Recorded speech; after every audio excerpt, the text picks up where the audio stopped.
Hi everyone, thanks for joining us. I hope this will be a bit of fun. If you hear any mad noises in the background, it's Lego. Little cat is having a bit of a mad fit. So you'll probably hear jingling and jumping around and thumping noises, but hey, it is what it is. Tonight I thought we'd just do one of those Ask Me Anything things because we haven't done one for a long time and they're always a good laugh. And you lot always come up with some great questions. So can you let me know in chat if you can hear me okay, first of all? You can just say yes in chat if you can. Julia is with us, of course, and she's on moderator duty, so she'll be helping by popping any questions up on the screen for me. Hi, Lula. Hi, John. Hi, Sherry. Hi, Gert. What else have we got? I think did I see Sally? Yes, I saw Sally. Of course, Julia's here. Sorry if I missed anyone else. Susie's here. Hello. Can you hear me okay? Please let me know. You should be able to.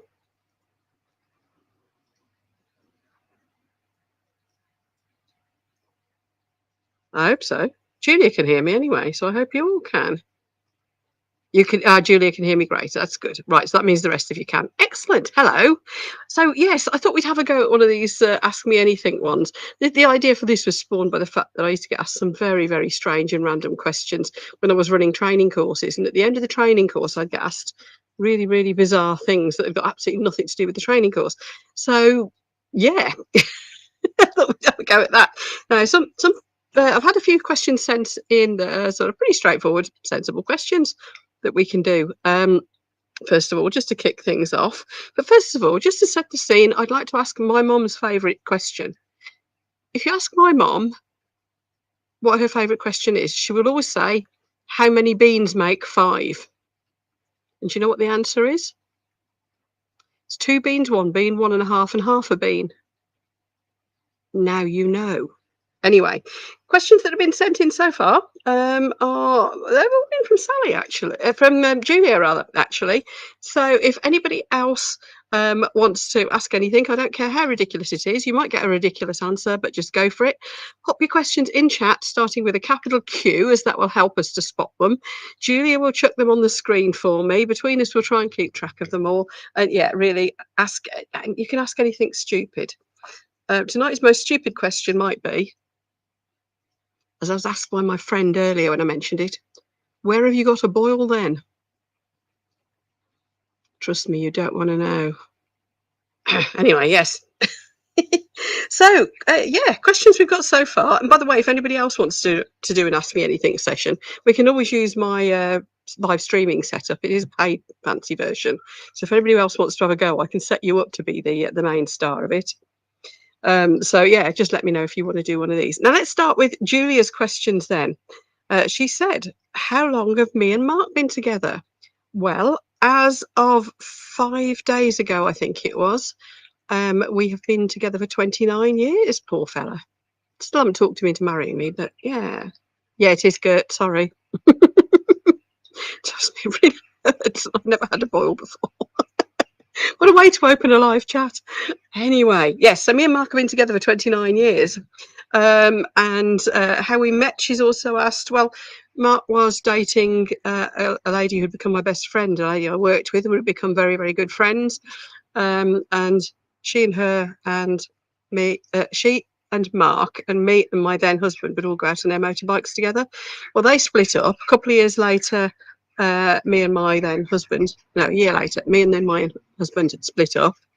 And about a year after that, I somehow ended up catching up with Mark, and well, he kind of hasn't been home since. So we knew each other before. And right, so that's us. Now, the next question she asked was, what got me into my love of minis and cars generally? Well, it's all my dad's fault. I've inherited a lot of strange things from my dad, and the arty crafty thing is one of them. But yes, the cars. When I was a little girl, he had a Mini Cooper S. It was the prototype for the Mark IIIs. So it was a beautiful little red Mini, fast as anything. So fast they wouldn't let my mum learn to drive in it. Nobody would insure her, even once she passed her test. And she was getting on for 30 by the time she learned to drive. So yeah, it was pretty awesome. And that's what started the love of cars for me. Dad was always into his cars. very rarely could afford anything fancy and expensive, but he always loved his cars. In fact, if anybody's noticed the pictures of my current daily drive, the little blue Abarth, that's Dad's number plate. That's his initials on the end of the number plate, because he treated himself to that number plate and a big old man Jag when he retired. So that was the number plate for it. So I'll save Juliet. What is this cat doing? Oi! Told you I was going to have cat trouble, didn't I? Just messaging Mark. Get Lego in. Looks like I'm about to have chaos. He might be about to go for his first foray over the fence. All right, now where are we? Let's get some questions up on the screen then. So we have got Susie wants to know if I've got any tattoos. No, I haven't. I always fancied having a little tree frog on my hip, something like that. But I haven't really got. It wouldn't be worth showing it off now. I think Mark's coming to get the cat. Oh, and one of my lights has gone over. Mark, can you help? Told you it's too hot. It's too hot in there. Can you put your light back up? Yeah, if you can grab him and get him in. Sorry about this, folks. There'll be a little brief interlude. Well, I don't think we do that. Oi! Well, hold on. It won't. Come in here, you. Yeah, that fence No. Anyway, sorry, I'm back. So no, I haven't got any tattoos. Mark hasn't either, if you're interested. He's about to go and try and catch the cat. I know he's going to go over the fence one of these days, because he hasn't yet. But now wouldn't be a good time. Here's another really good question. I'll handle this one, Julia. If I'll stop clicking in a minute, you can take over with the questions, if you would, please. Can you hear that cat? You're a pest. He is. Come and say hello to the people. This is Lego. Go inside, Lego. Go to bed. There we are. Now, yes. Oh, hi, Jenna. Good question there. If I could afford any car in the world, what would you have and what would you want to drive? I'll probably show you the exact car, actually. Bear with me one moment. Because all you have to do is Google its registration number and the pictures come up. Let's just see if I can find a picture that I can use without too much hassle. Yeah, there it is. I'm about to screen share. Here comes the exact car. I have actually adopted it, would you believe? Unfortunately, it doesn't mean you get to take it home. There it is. Can you see that? There we go. That is, if you Google 33JB, you'll get the full history come up. That is the Mini that Paddy Hopkirk won the Monte Carlo Rally in 1964. And it's the most incredible underdog story you ever came across. The thing is fast as hell, even though it's a 1071 engine. And I'm very lucky to get to dust it off regularly. I've got photos of me somewhere sat in it. But I've not yet managed to organise a ride in it. It does live at the British Motor Museum.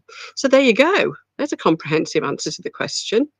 How do I get that back off the screen is the question. Stop sharing, I think. See, I'm learning. Stop sharing. There we go. So that's the exact question. Now, if I was going to, I mean, that car is world famous and probably, I dread to think how many million it's worth. If I was to say a normal, a regular road going car, for one that wouldn't be stupid expensive right now, I'd have a Wells Vertige. If absolutely money was no object whatsoever, I'm coming back to that Mini again. But a Wells Vertige, I think, would be huge fun. Or, you know, the new MG Cyberstars, except they're electric. I'd want to, if I'd got a huge amount of money, I'd have one of those, but get someone to drop a V8 in it or something. There we are. So what else we got?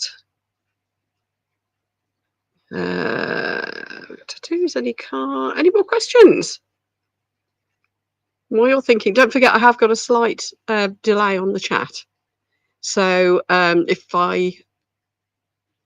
you put a question and I don't see it for like about a minute. That's why it's just a delay on the chat. It's just the way the system works. Oh, there's a good one, Sally. Do I ride with Mark on his motorbike? I used to.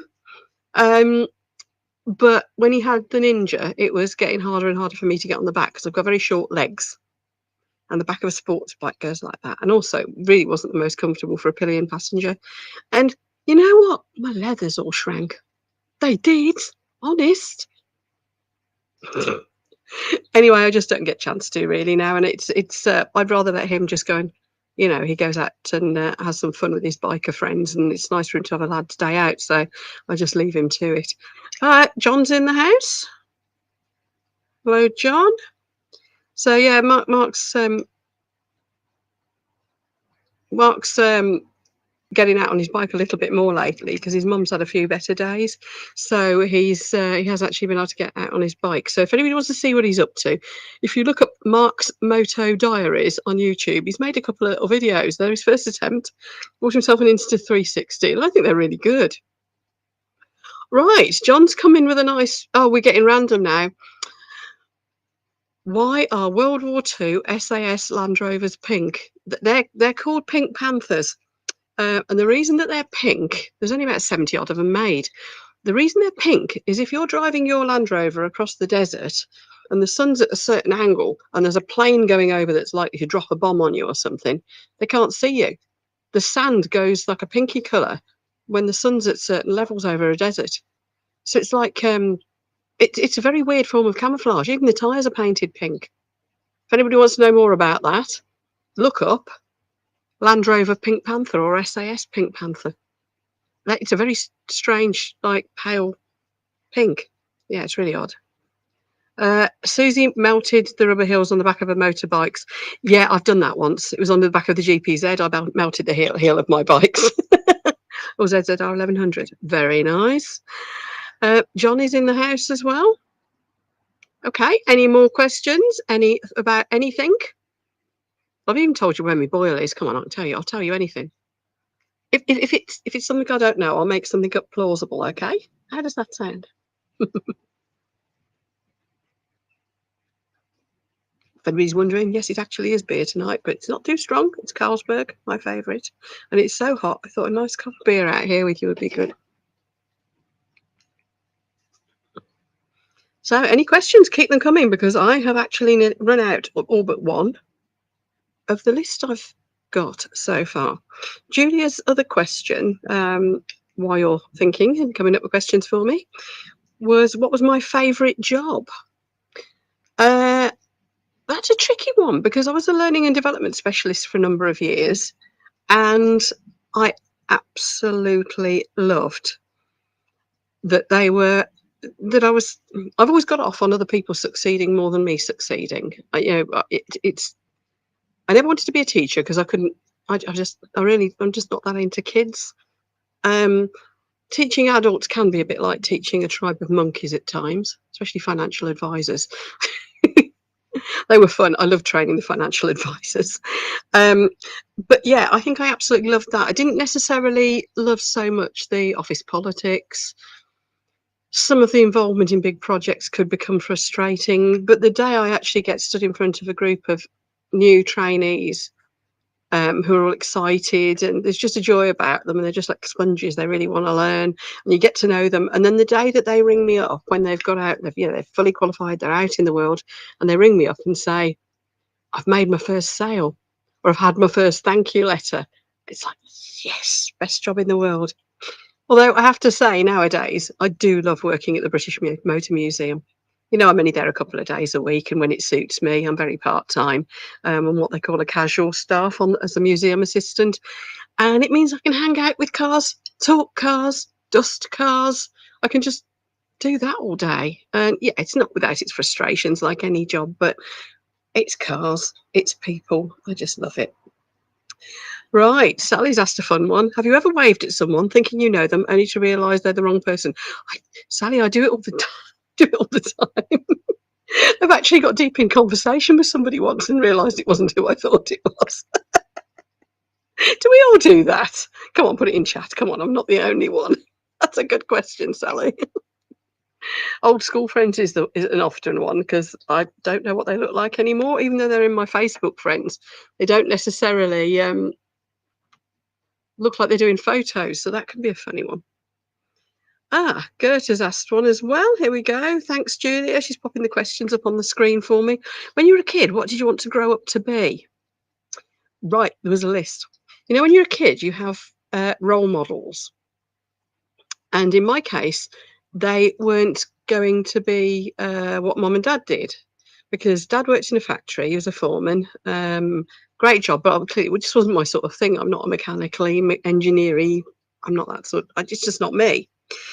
A bit of what mum did in later life has rubbed off on me. She used to take cuttings from plants for a living. She worked at a big garden centre nursery where they did all the cuttings that grow the little baby plants that we buy to go in our hanging baskets and tubs and things. So she did that in later years. And I must admit, I thought, you want to slow down and get closer to retirement, I'd quite like to work at a garden centre.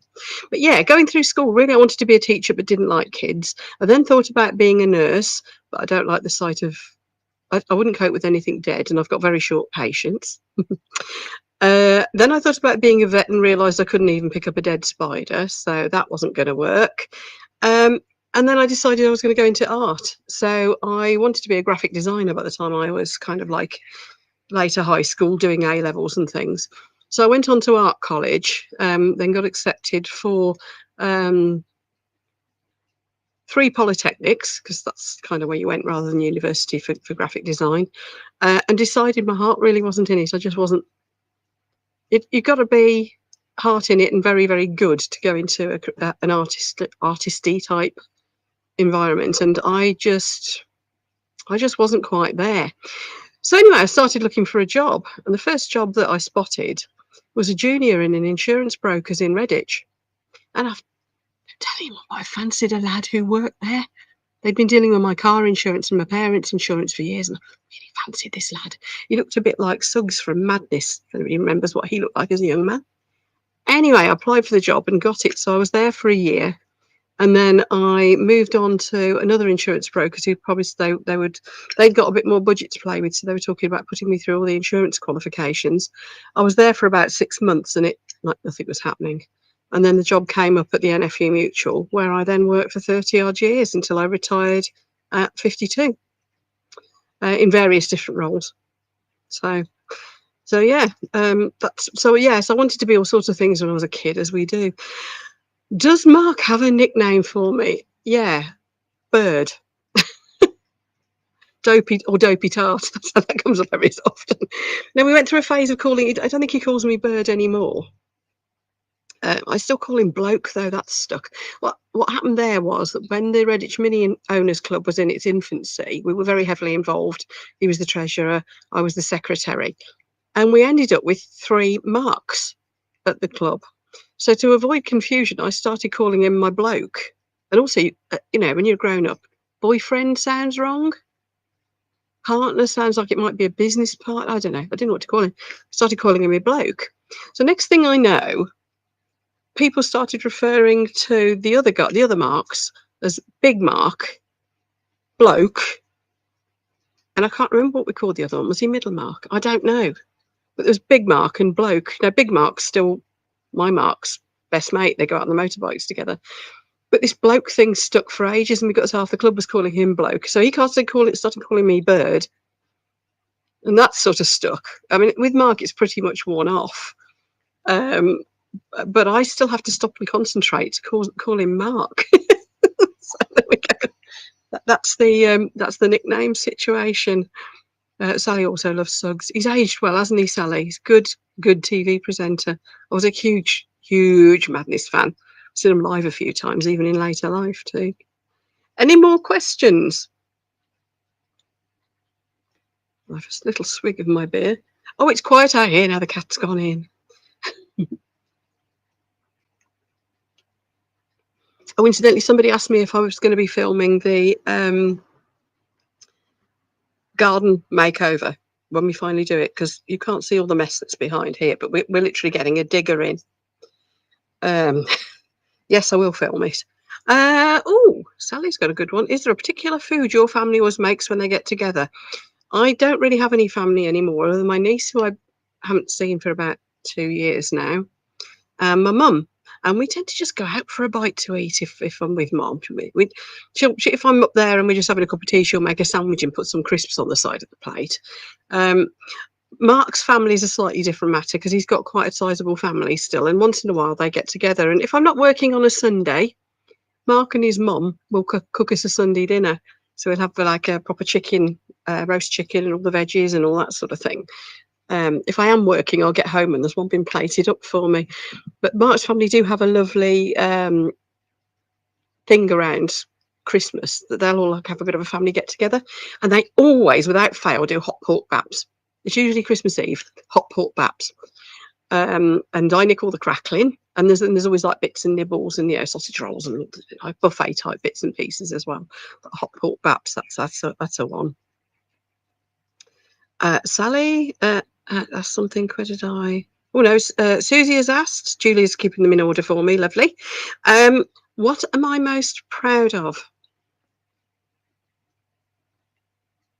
Gosh, that's a difficult one. In terms of actual achievements, none of them are anything to do with work. Although I was pretty damn proud of my masters because I got it in, how much was it? 8 months, which was close on the national record. So I was pretty proud of that. But I think in terms of achievements, our little Minnie, hi Rachel, hi Wendy, one of our minis won the Premier Cup, and it's the only mini cabriolet to have ever won the Premier Cup. It's like the big finals for the concourse. So for a while, it was deemed to be the best mini in Britain, and we'd even had a couple of people come over from other countries to have a go as well. But that I never expected to win that. It was just pure elbow grease and very little budget. Me and Mark worked so hard on that car. So to have won the Premier Cup and still to this day be the only cabrio that's ever won the Premier Cup is it's something I'm immensely proud of, because we worked damned hard on that. We really did for 10 years. It was insane. It took over our lives. I had a lot of athletics achievements that I was quite proud of, because I was always the one that couldn't do sports at school. I was crap at everything. And then I discovered a really obscure sport that I actually was good at, and that was race walking, would you believe? So I've got a few national titles under my belt as part of a team. The Redditch, Bromsgrove and Redditch senior ladies team held a lot of national titles. And I was always the anchor man of the three, but national titles all the same. I think other than that, I don't know. I've always been immensely proud of Mark. He set up his own business. He got made redundant. Oh God, it's got to be over 20 years ago now. And he, out of the redundancy money, he bought himself the time to do a load of work on the house. He was a design engineer before, and then he had been doing all this work on the house, and people started saying, "Do you rent him out? He's very good at that tiling and painting and mending and building and things." And so he set up as a business, and I tell you how proud I am of how well he did with this little one-man business, and learnt to do so much. And he still does the odd bit now, but he's mostly a full-time carer for his mum. So I was incredibly proud of what he achieved with that. And I'm now very, very proud of how he's just sort of dropped everything and given his mum his complete and utter attention, like she did for him when he was a kid. The stuff he juggles is just incredible. So sorry, I'm going to be a bit soppy here, aren't I? But I'm incredibly proud of Mark. So I'd say not for me, but yeah, no, I'm proud. I'm very proud to be with him. I'm proud he's mine. He's a special guy. Everybody loves a Sunday roast. What else have we got going? What's my favourite food, says Julia. That's nicely random. Oh, there's a good one. I don't know. Oh, fish and chips, probably. I know if Mark says, shall we have a takeaway, the first thing I say is fish and chips. So it must be, mustn't it? Although, I mean proper fish shop fish and chips, stuck to the paper and got to be the right proper thing. If we go out for a meal, invariably it's a steak. And I'm not a steak snob, just a nice rump steak will do. But it's got to be with like salad and onion rings, mushrooms, quite the traditional pub steak dinner. That has to be one of my very, very favourites. When I'm just knocking about at home, I like things I can just snack on. Like I love avocados. Just cut one in half and eat it straight out the shell. Just love that. I don't have a particularly sweet tooth, although I have got worse since I got older. So most of my favourite things tend to be savouries. Excuse me for the beer. He's going to come out with a little sign saying "Stop drinking beer" in a minute. He's watching. Any more questions? Oh, do I believe in fairies? Of course. You've got to believe in things, haven't you? You know what? Joking aside, I think there's so many things in this world that we don't understand that I've got to the point where there's not much I don't disbelieve in. So rather than say I wholeheartedly believe in something, I'll say I don't know enough to disbelieve. So, yeah, there might be fairies. Wouldn't it be lovely to think there really are fairies? Do you remember that hoax? I think it was a little Victorian girl did a hoax with fairies at the bottom of the garden, and for years people believed it, and they were little cutouts of some sort. It was fantastic. Is there a destination you've been to that you'd never go back to, and why? Ooh.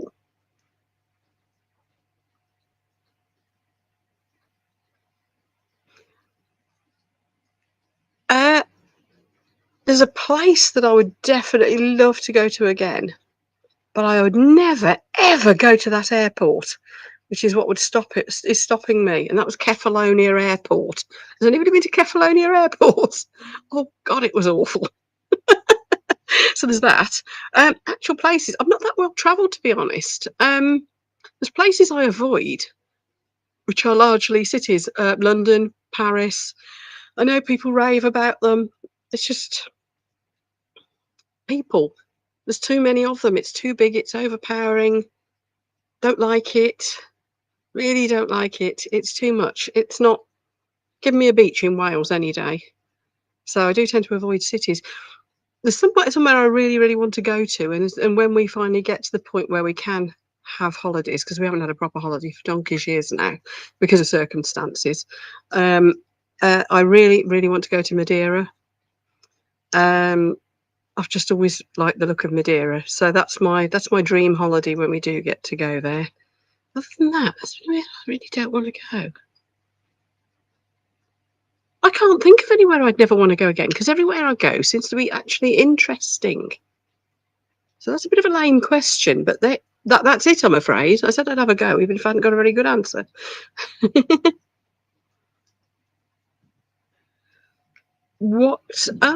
Good question, Amy. No, this hasn't already been asked. And welcome. Don't worry if you're a little bit late. Doesn't matter. You can watch the start later anyway, can't you? What interested me in starting YouTube? Well, it was kind of an accident, really. I just started filming my crafts just to show people how to do things and to show people a couple of car shows we've been to, but I hadn't really done anything proper.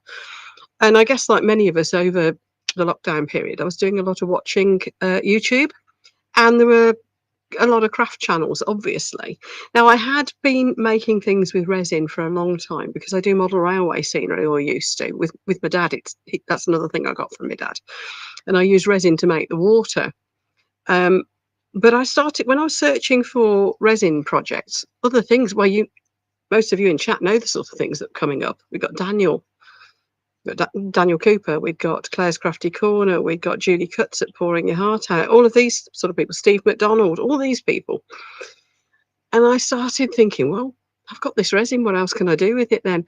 So I just started filming me messing about. I never dreamt it would actually become a YouTube channel as such. I just put a couple of videos up, like I said, just to show some friends what I was doing. It's like, I've got some subscribers. I've got 3. What's going on? And of course, then it becomes quite addictive, doesn't it? So that I still do it for the fun of creating, for the joy of being able to show people things. And then when they come back and say, "Oh, that's great! I've tried that. Thanks for the tips, Tracey." That sort of thing. Absolutely makes my day. I think once a learning and development specialist, always a learning and development specialist. But the fact that it's actually deriving an income that means I can afford to do it. I'm not earning a fortune, but it does mean that along with a bit of pension I get, I can afford to keep doing this. That's all come as a surprise. It wasn't the plan. I think when I monetized, I nearly fell over. So really, it was kind of. I didn't actually want to be a YouTuber. Well, nothing really interested me in starting it. It was just something that kind of I just kind of did. So it's a bit of a funny one, really, isn't it? Where do I stand on zombies? Oh, no, I hope those don't exist, obviously. No, my stance on zombies was fine. Fine when we thought that they all moved quite slow. Brad Pitt, what's it called? Something Z. One of the Brad Pitt films where suddenly the zombies move really fast. I've gone off them now. Quite like The Walking Dead. I think it lost the plot a bit when it started going off the zombies being the bad guys and it being Negan, although what a character that Negan was. But it stopped being so much about the zombies. I suppose it had run its course. Yeah. So that's where I stand on zombies. I don't mind the ones that move slowly. Thanks a lot, Brad Pitt. You've spoilt that one for me. Any other questions? I like how random this is getting.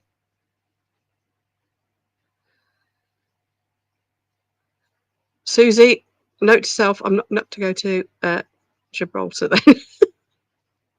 Oh, that's a nice one. Best present I ever received as a kid. Paint by numbers kits, I think would be one. Do you remember fuzzy felt? I loved fuzzy felt. They were the little shapes that you made pictures on a felty board. Absolutely loved those. But like most kids, the very best things were cardboard boxes.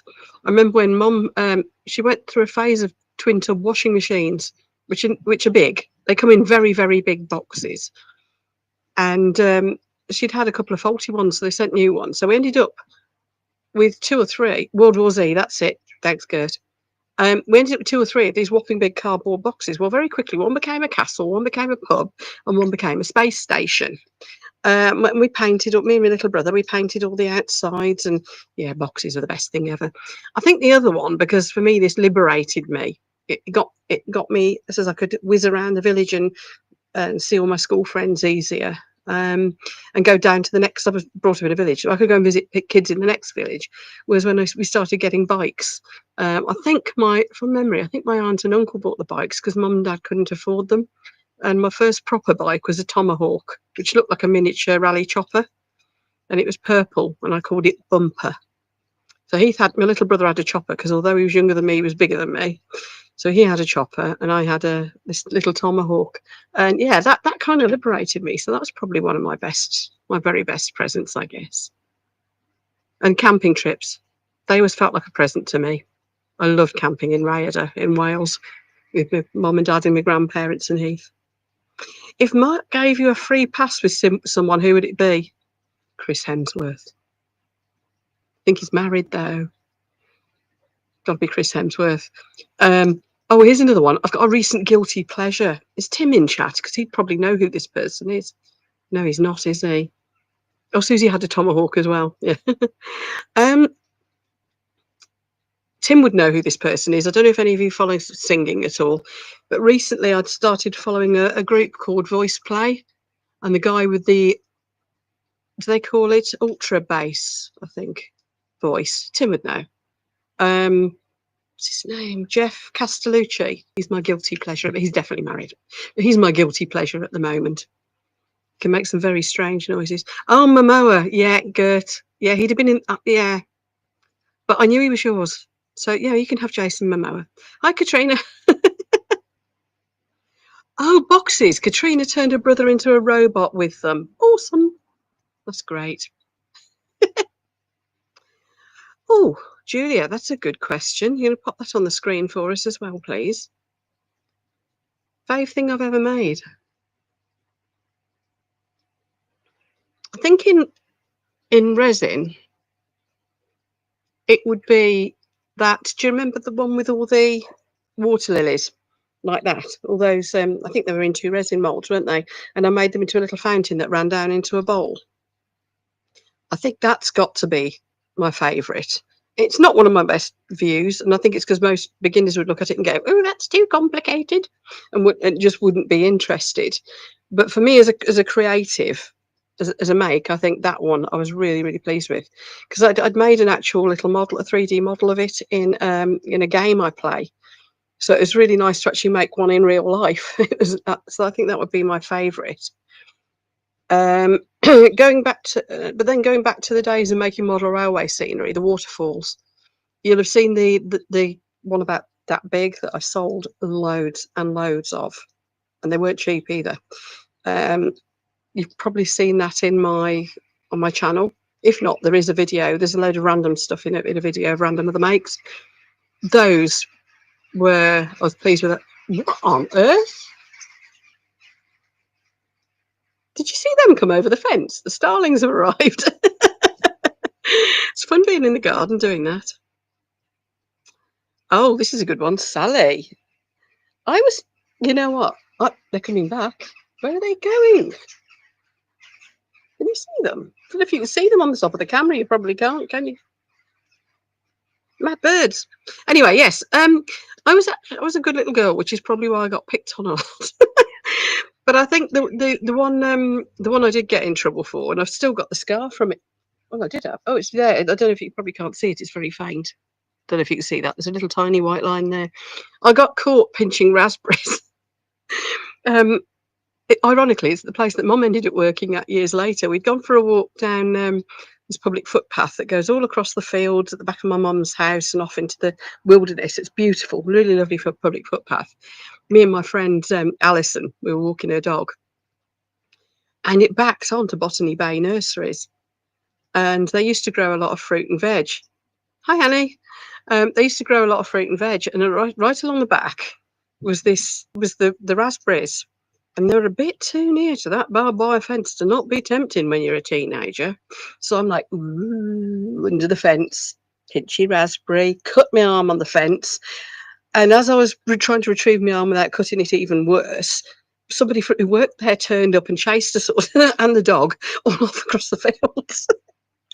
But that's about it. I was quite a good little kid, really. My brother was a bit more naughty than me, but I was quite a good kid, so sadly, not very exciting. I always got in trouble for having a messy bedroom. Mark will tell you that was no surprise at all because it's even worse here. But any more questions? I was planning to sort of call it a day at an hour, but that does mean we've got like 20 minutes left. So, yeah, keep them coming. The more random, the better. Gosh, it's peaceful now the cat's gone in. Do you prefer making things from resin or eco? Says Sally. Some really strange noises out here. Don't know what's going on. Aliens. Eco or resin? Eco. I think resin, you've got more funky effects, and also the fact that it's completely waterproof when you're finished. So I find I've got a lot more opportunity with it. And also the videos I make with eco tell me that with resin lead me to believe there's a lot more interest in resin out there. But as in making things, I really do love using ecos, because you know I've been quite addicted to eco pour for a while. I'm going to be trying some different ones. I've got some magic pour to have a go with soon. But the fact that the results are so immediate and you get all these fantastic marbling effects, I think, and it's a lot more immediate. I'm not very good with patience. I end up demolding things while they're still soft. So I think ecos, but it's close. It's very, very close. Oh, John, if you could travel in time, what year would you visit first? 1984. I know that's not very exciting because it's not that far back. I kind of want to go and look at dinosaurs, but that's a bit scary. But for me, the point in my life that I would like to go back to would be 84, because that was the year when I wasn't doing O levels or A levels, because it was in between. So there was less pressure on. I'd learnt to drive and got myself my first proper boyfriend. And things were just fun. I was well into my athletics then. That was a really good year, that was. Music was good. Films that came out that year, excellent. So that was a good year. In terms of going back further than that, I don't know. Mum keeps telling me that the world was a simpler place, and oh, wasn't it marvellous? And there were no murderers then, and it's a kind of reminder about Jack the Ripper, and you know, there's always been problems in the world, hasn't there? And I don't think I'd like to try and survive any time too far in the past, to be honest. There's places that are kind of frozen in time that I'd like to go and see, though. I would like to go and see Pompeii. Because when I did Latin O-level, I pretty much memorised the map of Pompeii as it is today. I would like to go and have a look. But in terms of going back in time, if I could just time hop, you know, if Doctor Who turned up one of these days, especially if it was the David Tennant version, I'd be in that TARDIS like a shot. But I don't know. I think the Industrial Revolution would have been exciting, but it was also very mucky and quite a brutal time to live. So, yeah, I don't think so. Right, we got one from Rachel there. Hi, Sally. Other Sally. Hi, Rachel. I think. What else have we got? Do I use a heating mat on a regular basis? No, I never use one now. I used to. Rachel. I used to use one a lot. They are just reptile heating mats. They're reptile basking mats, the ones that are sold for resin. And I had used to use them a lot, but I found that eventually the mats warped because you're trapping the heat on them. And that's not really what they're designed for. They'd also get all mucky and horrible, even if you put them under a silicone mat. But also, I got a lot of heat from underneath and around the edges, less on the top. And I was getting uneven cures. It was just not, I just wasn't finding it reliable. And also, even the ones with the temperature settings on, there's only usually low, medium, high. So what I use now if I'm in a tearing hurry is those curing machines. And excuse me, my favourite by a long shot is the Let's Resin one, because you can put quite chunky stuff in it because it's like a big dome like that. And so you can put like, you know, chunkier moulds, like a lot of the Into Resin ones that I use, in that, and it'll cure them within a couple of hours. And it's set to the perfect time. It's got perfect airflow around it because it's got a little fan going on in there, and the heat is all round it, so you get a really good even cure. So I leave it in there, and then after a couple of hours it's cured, so I just put it out to cool down, and within half an hour I can demold it. Even with the the longer curing resins, like deep cast ones, those I can get done. I usually give them another hour, but even so, it's just really good. So if anybody fancies one of those, it's the Let's Resin one I get on best with. What is my favourite resin piece? Amy's asking. Well, I mentioned earlier that one that I think was my favourite thing to make was the flowers. But I think my favourite that I've done recently would be the frog with the raindrop technique in it. I mean, we all know that technique well. It's pretty straightforward. Hi, Marie. But it was just so darned effective. So I think of all the things I've made recently, possibly that one. And the two little frogs where I was trying to make tiger's eye and didn't really succeed, but it's kind of got that feel to it. The two of those sit in my front garden now. They've been pooped on by a bird once. I've had to wash them.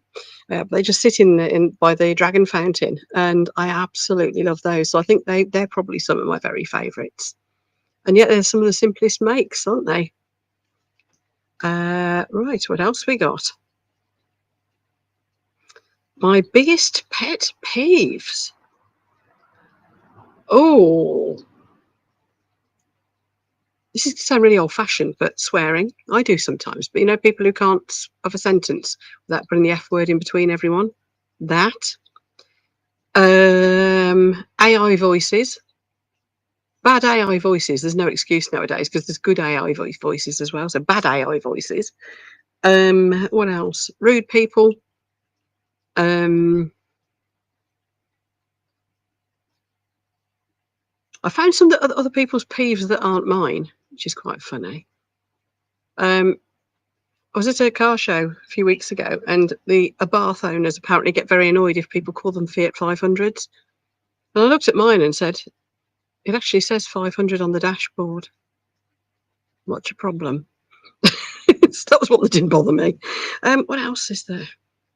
I find People who think the world owes them a living and that they're better than everybody else. Thankfully, I don't meet many of those, but I get the odd one turn up at the museum. 99.99999% of the people who turn up at the museum are fabulous. But you just get the odd one.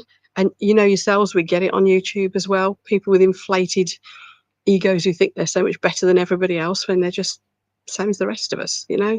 That, I think, grates the most. I think that's got to be my favourite pet peeve, actually. Because I don't care what a person is in any other respect, as long as they're nice and respectful of other people. Then I really don't care what they are. But that is just cringe. Can't think of any others really. Oh yes, this is my latest. People who think their dogs or their kids can do no wrong. They're the ones that run around screaming. All the dogs off the lead running around barking and scaring everybody else's dogs. There's no excuse for any of that, is there? Favourite ice cream? Rum and raisin. Unfortunately, the ice cream van that comes to the museum every weekend for the shows, it's a regular ice cream van. It doesn't do rum and raisin.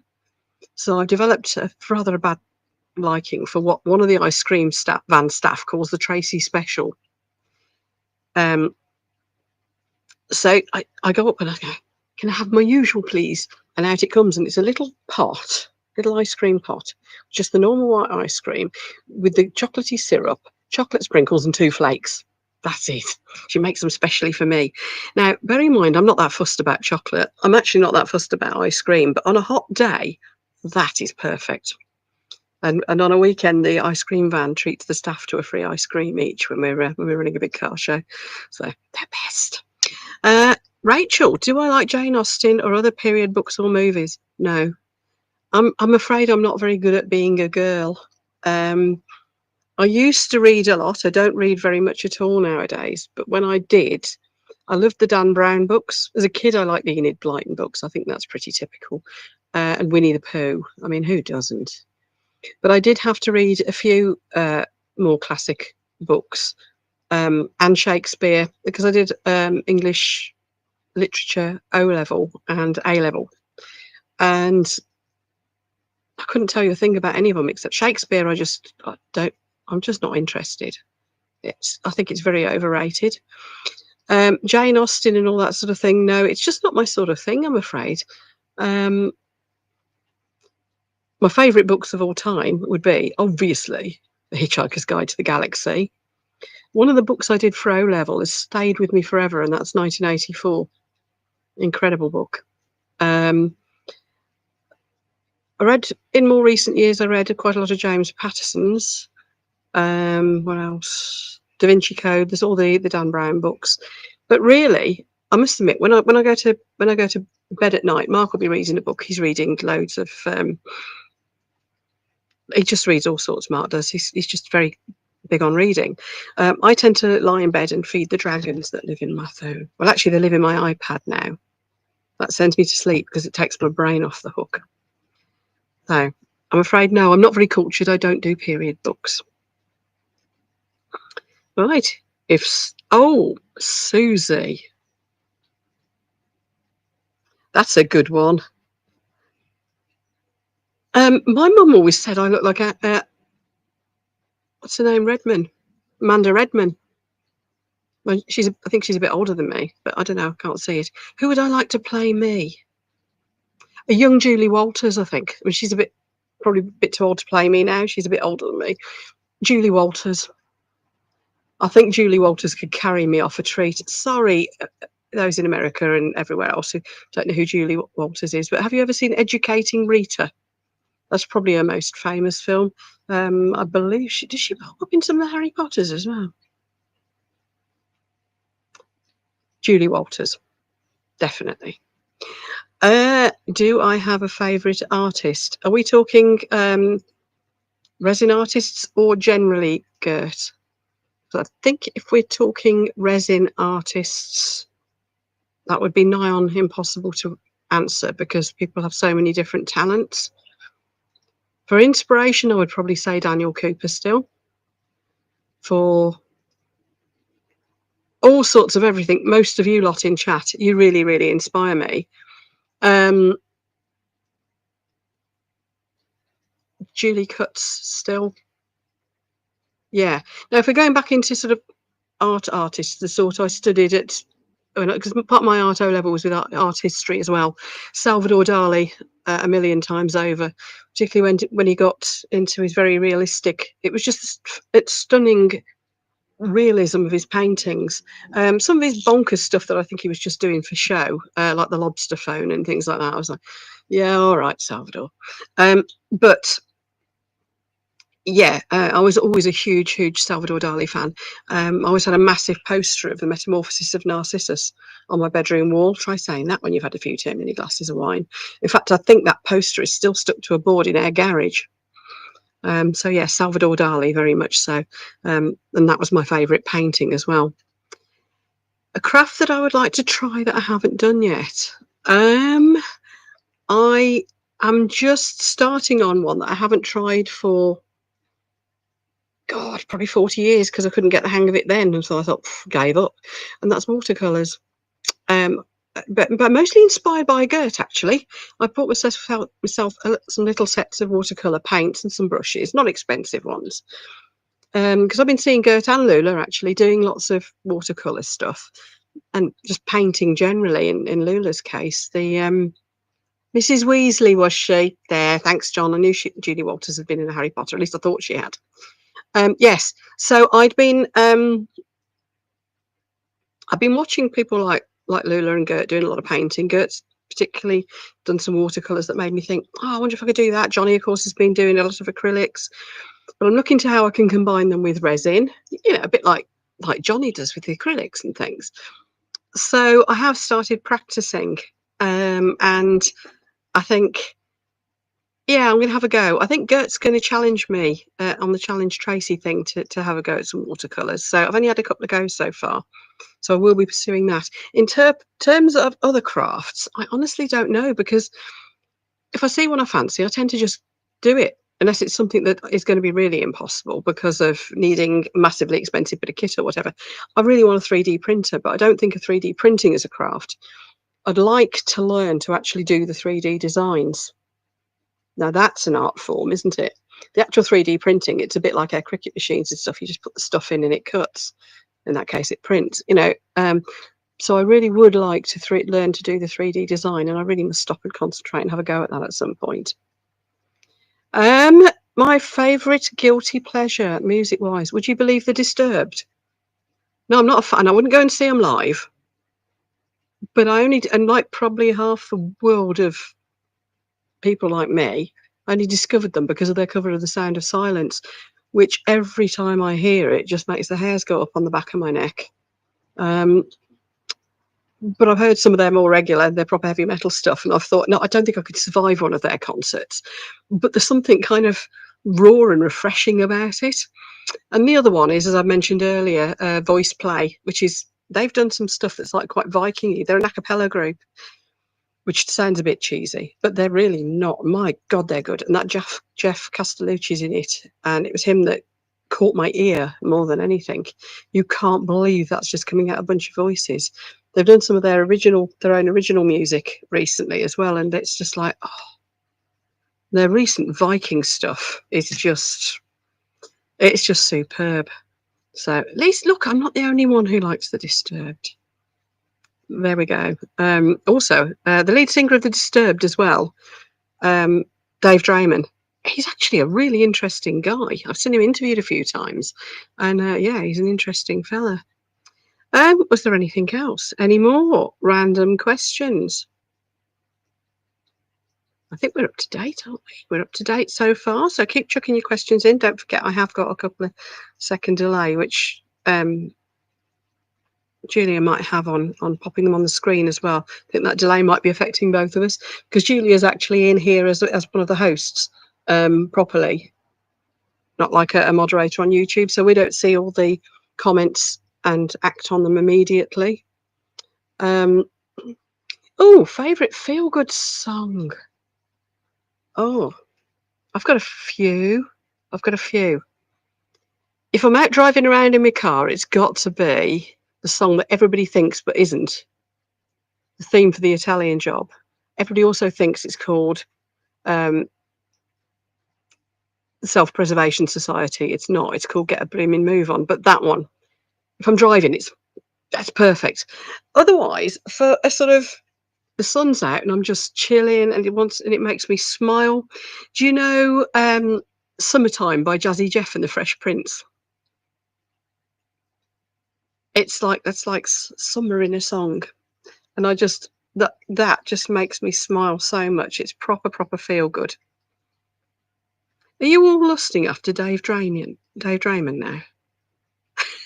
He has got something, hasn't he?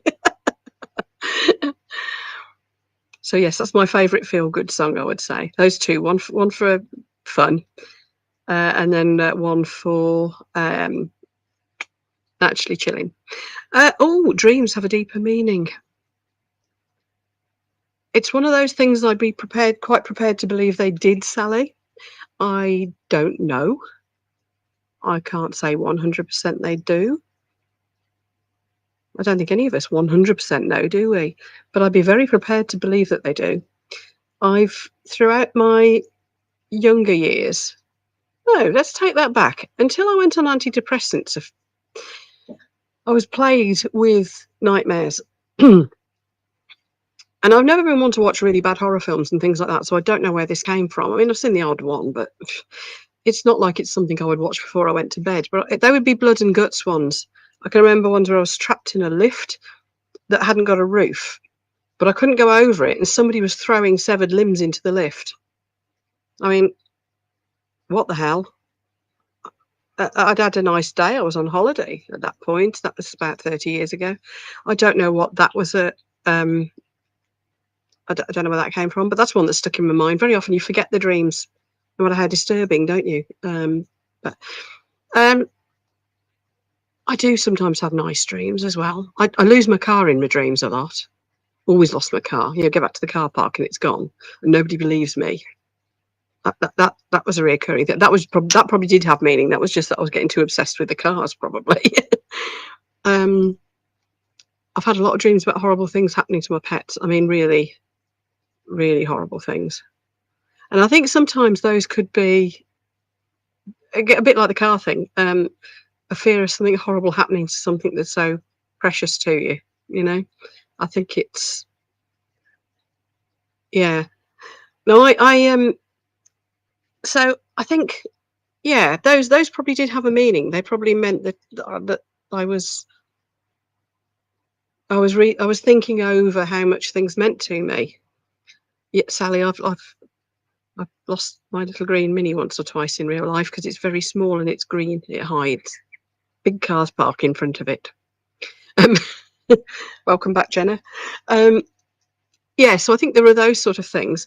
I had a lot of nightmares after Mark had a horrific accident a few years back, and I faced potentially losing him, or if he did make it, him being paralysed from the neck down.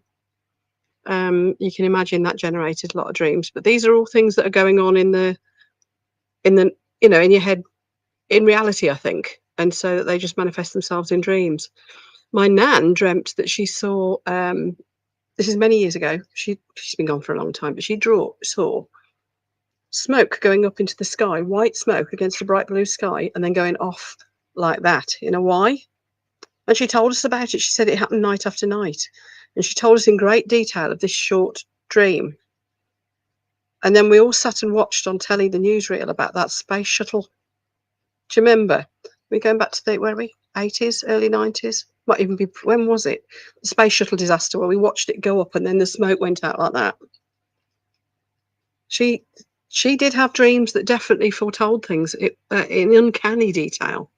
So this is why I'm prepared to believe that there's something in them. I tend to forget them, I hope, pretty quickly when I wake up, even if I wake up with my heart in my mouth and going like this, So, yeah, I think there might be more to it than we know with the dream thing. It's all right, Kat's doing something stupid in the conservatory now. Hi, Sandy.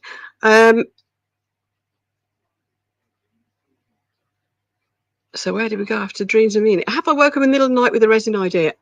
All the flipping time. Ideas for all sorts of things, video ideas, anything like that. The trouble is, you then start going through almost scripting it in your head, don't you? Or planning what colours. And so I've started keeping a notebook by the bed, or my pencil and my, Apple Pencil and my iPad, so that I can write it down, because then I can park it and think about it in the morning. And sometimes they're really good ideas. I think most of my best ideas happen in the middle of the night. It's very weird. I think, does this happen to everybody?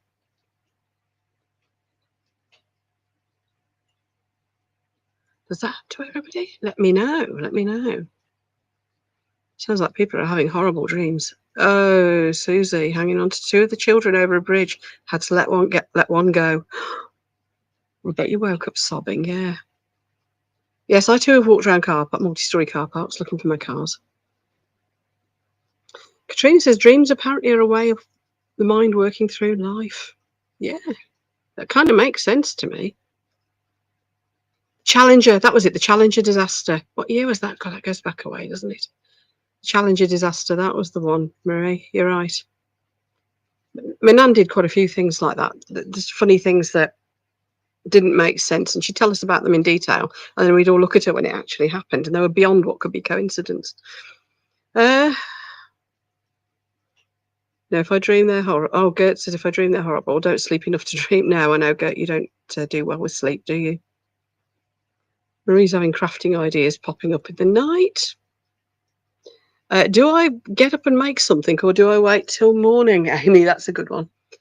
I have got up and done things in the night. I don't think I've actually done actual makes. I've demolded something in the middle of the night. You know, when you get a night where you just cannot sleep. And I hadn't woken up. I just couldn't sleep. And Mark was spark out. So I snuck into the other room and demolded something that hadn't got to talk and film, you know. I've done that. Any more questions? We've just gone over the hour, and was going to try and call it a day at an hour if I can. What the heck was that? Something just landed on our roof. Blimey. It's funny. Did you hear that? Oof. Anyway, should we call it a day at that? I'll just stay here for a couple of minutes. So no more questions after now. If anybody has put one in the last couple, 86 was it, Jenna? Thank you. If anybody's put any in the last couple of minutes, I'll answer them, because the delay will have unwound itself by then. So we'll have no more after this. Do I typically follow my heart or my head? My heart, and then my head tells me I shouldn't have. That's what usually happens. Engage mouth before brain. Yeah.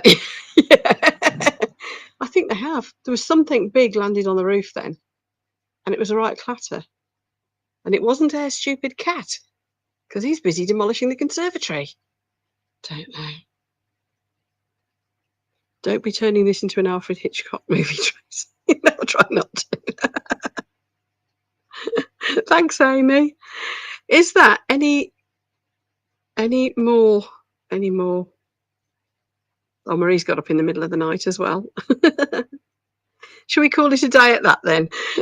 Thank you ever so much. If you want me to do this again at some point, or like I said earlier, if anybody else fancies doing it, I can actually set it up so that me and Julia can be the helpy people, and you can be the person on screen, as if, you know, we can use my script stream for other people. That's what I mean, because we can put the ghost guest we can put the guest on as the main screen, and you can kind of take on the main role. So, one quick question come in from Sandy there. Do I believe in ghosts? And this will be my last one for the night then, folks. Again, I'm not sure. I think I do. I've never seen one, but then there's a lot of things we don't see. I can't see air either, but I believe it's there, you know. I think I do. I've got a friend who she jokingly says sees dead people, and she's told me things that totally uncanny things that I can't think of any explanation for, and she certainly isn't trying to capitalize on it, and I've no reason to doubt her. So I think it can happen. I think it can happen that the spirits could potentially hang around for whatever reason. I don't know. I really don't know for sure. But I think in a believing or not believing, I think I'm kind of leaning more towards the, let's say, 70% believing. And I do sometimes wonder if it's like an echo. So if you've got someone who you cared about deeply or who cared about you, even though they're gone, there's like an echo of them coming from somewhere. And it can be quite, I think that if you think of it that way, it can be quite a comforting thought. There we go. I think I've smelt a ghost. Okay, before we go, can I tell you the toast ghost story? Just quickly. I know Sally, all aboard Sally's heard this one before. I'm sure I told Sally the toast ghost.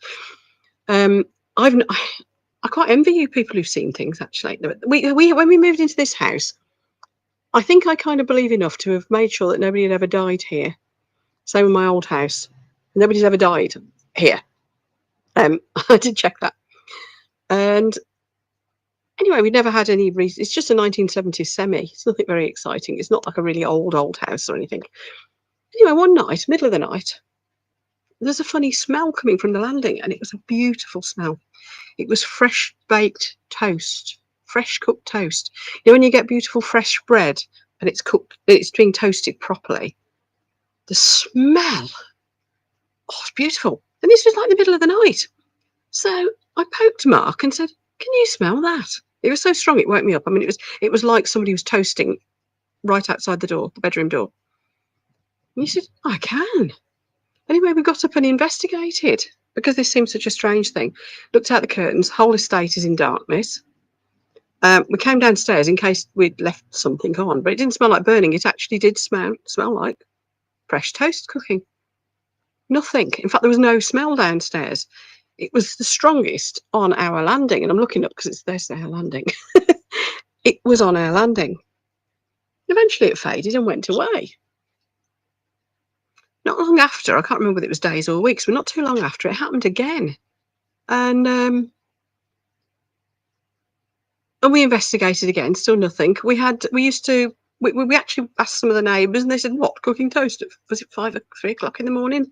Whatever time it was. Don't be ridiculous." The windows were shut as well, so it was definitely coming from somewhere on our landing. So, toast ghost. I talked to my friend, my medium friend, and I said, "What do I do? Let's assume this is a ghost. Then what do I do about it?" And she said, "Oh, just talk to them and tell them it's okay. They can go now. It's all right. They can go." Okay. So I sat on our stairs, and there's no smell at this point. This was just the middle of the day, but I just went home, sat on the stairs, and I said, "Oh, thank you for the lovely toast smells lately. It's been fantastic smell. That must have been some lovely toast. But you can go now. We know you're there. You can go on your way now. Thank you very much for visiting." And you know what? It's never happened since. Now, I'm sure somewhere there may well be a rational explanation for this, but we couldn't find one, and it's never happened since.